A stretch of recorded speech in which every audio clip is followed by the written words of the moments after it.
Hello दोस्तों, कैसे हैं। उम्मीद करते हैं अच्छे होंगे। दोस्तों आज हम एटॉमिक स्ट्रक्चर का अगला टॉपिक पढ़ेंगे, अबाउ का नियम और हुंड का नियम। तो चलिए स्टार्ट करते हैं अबाउ का नियम। दोस्तों अबाउ के नियम द्वारा हम इलेक्ट्रॉनिक विन्यास लिखते हैं। अबाउ के नियम और हुंड के नियम की सहायता से हम इलेक्ट्रॉनिक विन्यास लिखते हैं। तो दोस्तों पिछले वीडियो में हमने इलेक्ट्रॉनिक विन्यास लिखने का जो भी रूल है हमने सीखा है, और इलेक्ट्रॉनिक विन्यास के जो भी अपवाद हैं पीरियोडिक टेबल में उसको हमने कवर किया है। तो आज हम पढ़ेंगे अबाउ का नियम। अबाउ का नियम क्या है? अबाउ के नियम के अनुसार इलेक्ट्रॉन पहले उस उपकोष में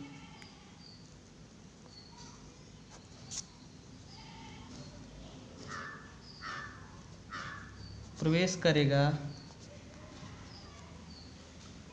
जिसकी ऊर्जा सबसे कम हो।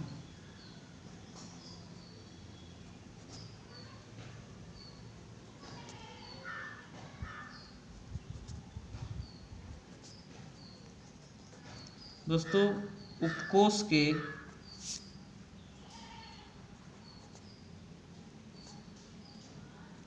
ऊर्जा का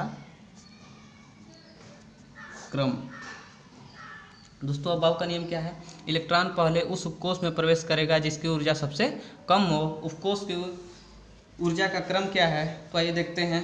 सबसे कम एनर्जी किसकी होती है? 1s, उसके बाद 2s, उसके बाद 2p, के बाद है 3s, के बाद 3p, फिर उससे कम है 4s, उसके बाद आएगा दोस्तों 3d, उसके बाद है 4p, उसके बाद है 5p, 4d। इस तरह हम उपकोषों के यहाँ दोस्तों होगा 5s, यहाँ होगा 5s, 4d यहाँ पे आया है। तो उपकोषों की ऊर्जा का क्रम क्या है? 1s, 2s, तो सबसे कम एनर्जी किसकी है?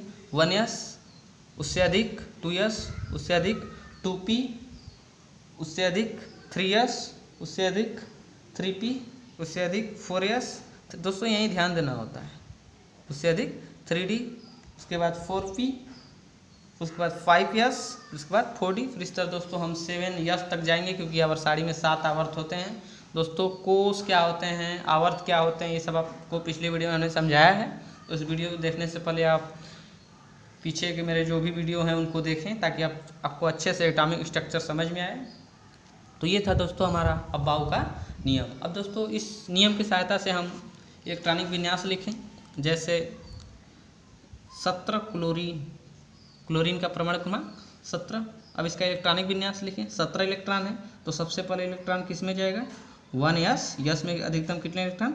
2, 1s 2, उसके बाद 2s 2p 2, उसके बाद 2p 6, तो 1s 2, 2s 2, 2p 6, उसके बाद 3s 2, यस में अधिकतम 2 इलेक्ट्रॉन, फिर 3p। तो 17 इलेक्ट्रॉन है, 2 2 4 6 10 2 12 5 17। तो दोस्तों इस उपकोष के ऊर्जा के क्रम के अनुसार हम इलेक्ट्रॉनिक विन्यास लिखते हैं। तो सबसे पहले 1s, फिर उसके बाद 2s, फिर उसके बाद 2p, फिर उसके बाद 3s, फिर उसके बाद 3p।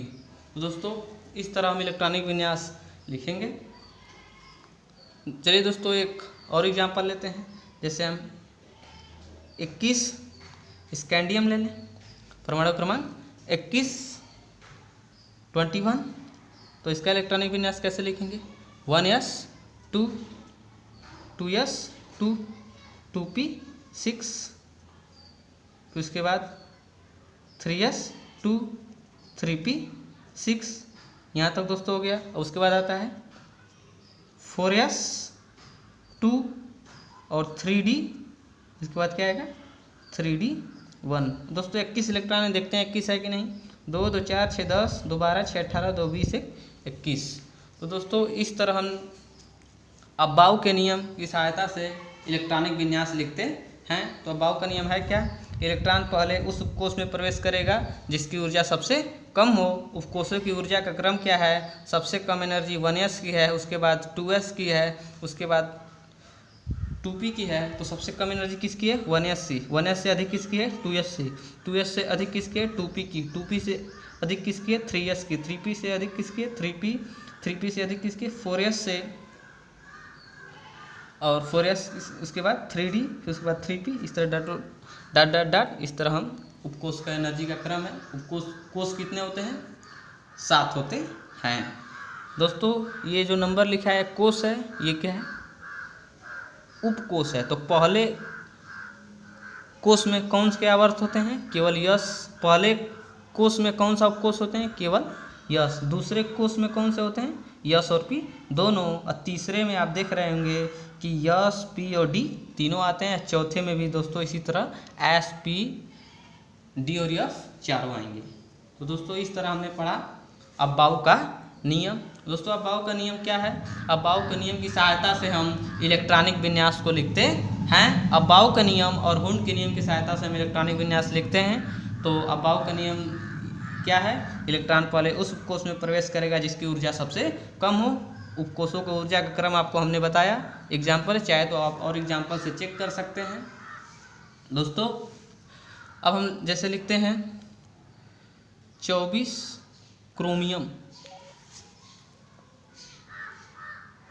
24 क्रोमियम, तो 1s2, 2s2, 2p6, 3s2, 3p6। दोस्तों आपको कल हम बताए थे कि इलेक्ट्रॉनिक विन्यास के कुछ अपवाद हैं, 10 अपवाद हैं। पिछले वीडियो में हमने उस 10 के ट्रिक बताए हैं। तो ट्रिक क्या है? पद, कु, कर, नभ, मोह, रू, र, आज, पटाऊं। दोस्तों ये जो भी ट्रिक बताए हैं सब पिछले वीडियो में हमने पढ़ा है। तो क्रोमियम उस ट्रिक में आता है। तो क्रोमियम क्या है? अपवाद है। तो 3, दोस्तों यहाँ 3 ना होकर क्या होगा? 4 होगा। 4s 1 3d 5। अपवाद नहीं होता। अपवाद करने का मतलब दोस्तों हुंड का नियम पालन करता है स्टेबिलिटी के लिए। तो 4s2 होता, यहाँ 3d4 होता। बट ये हुंड का नियम स्टेबिलिटी के लिए हाफ फील्ड या फुल फील्ड कक्षक अधिक स्थायी होते हैं। तो 4s1 3d5। तो दोस्तों इस तरह हमने अब्बाउ का नियम पढ़ा। अब हम पढ़ेंगे हुंड का नियम। तो चलिए स्टार्ट करते हैं हुंड का नियम। दोस्तों ये हुंड का नियम, हुंड का नियम या इसे कहते हैं हुंड की अधिकतम बहुलता का नियम। तो दोस्तों हुंड का नियम क्या है? तो समान ऊर्जा वाले कक्षकों में पहले एक इलेक्ट्रॉन समदिश चक्र करते हुए भरे जाएंगे, फिर उसका जोड़ा बनाया जाएगा। तो हुंड का नियम क्या है? समान ऊर्जा वाले कक्षकों में पहले एक इलेक्ट्रॉन समदिश चक्रण करते हुए भरे जाएंगे, उसके बाद विपरीत चक्रण करते हुए इलेक्ट्रॉनों का जोड़ा बनाया जाएगा। तो हुंड का नियम दोस्तों क्या करता है? हमें हुंड का नियम क्या बताता है? हुंड का नियम कक्षक में इलेक्ट्रॉन भरने की जानकारी देता है। जैसे हमने एग्जाम्पल लिया है 6 कार्बन का परमाणु क्रमांक 6, इलेक्ट्रॉनिक विन्यास लिखें 1s2, 2s2, 2p2, 6 इलेक्ट्रॉन पूरे हुए। यस में हम जानते हैं एस का एक कक्षक, ये भी यस में एक कक्षक होते हैं और पी में 3 कक्षक होते हैं। यहाँ यस में अधिकतम 2 इलेक्ट्रॉन फुल फील्ड है, यस में अधिकतम 2 इलेक्ट्रॉन, ये भी फुल फील्ड है। पी में 2 इलेक्ट्रॉन है। तो दोस्तों पहला इलेक्ट्रॉन दूसरा इलेक्ट्रॉन, ये दोनों एक में नहीं भरेगा। क्यों?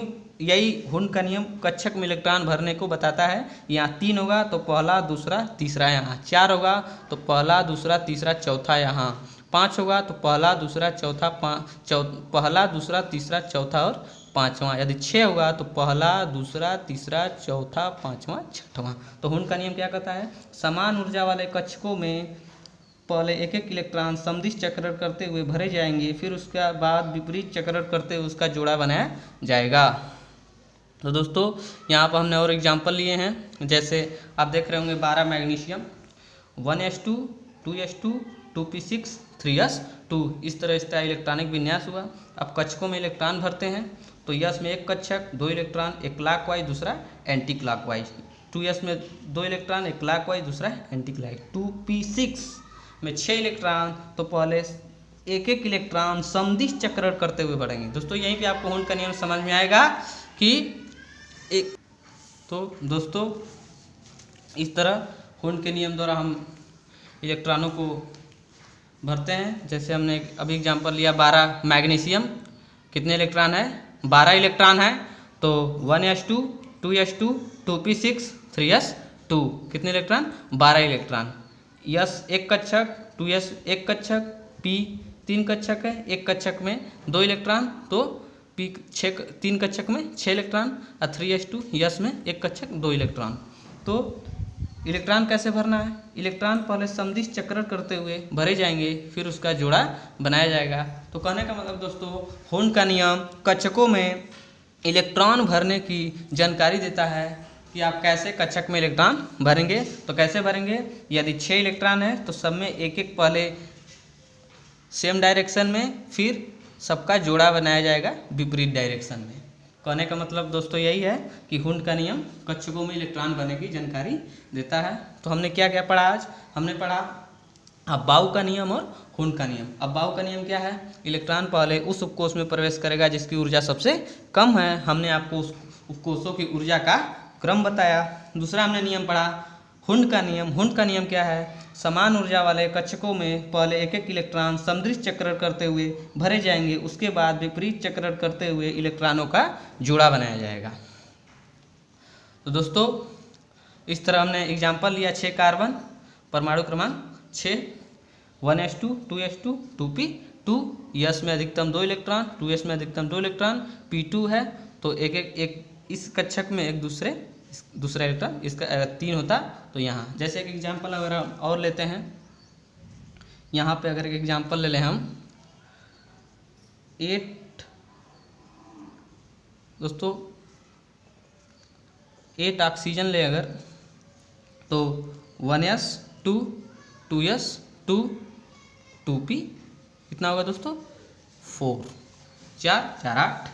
अब इसमें इलेक्ट्रॉन भरना है तो यस में तो आप भर सकते हैं कि यस में एक कक्षक होते हैं 2 इलेक्ट्रॉन, एक क्लॉकवाइज दूसरा एंटी क्लॉकवाइज। पी में कैसे भरेंगे? 4 इलेक्ट्रॉन है तो पहले एक एक इलेक्ट्रॉन चक्रण समदिश चक्रण करते हुए भरे जाएंगे। दोस्तों एक एक इलेक्ट्रॉन 3 यहाँ, चौथा इलेक्ट्रॉन यहाँ भरेंगे। तो दोस्तों इस तरह आपने देखा कि हुंड के नियम द्वारा हम कक्षकों में इलेक्ट्रॉन भरने की जानकारी प्राप्त करते हैं। और दोस्तों उम्मीद करते हैं आपको अबाउ का नियम और हुंड का नियम समझ में आ गया होगा।